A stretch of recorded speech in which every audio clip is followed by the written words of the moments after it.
কার?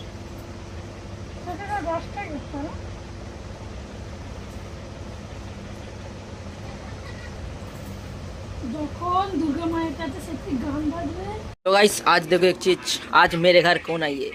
मेरे भांजा। और आज पता है इसने ना बहुत सारे मेरे पैसे खर्चा करवा दिया। क्यों बोलो? और भी ब्यूटी पार्लर जाना चाहता है बे। क्यों? कितना उसमें कितना खर्चा आएंगे? तो करने से क्या होंगे? और तू कुछ करना चाहेगा भाई? दीदी का साड़ी किन देबे? दीदी साड़ी किन देबे?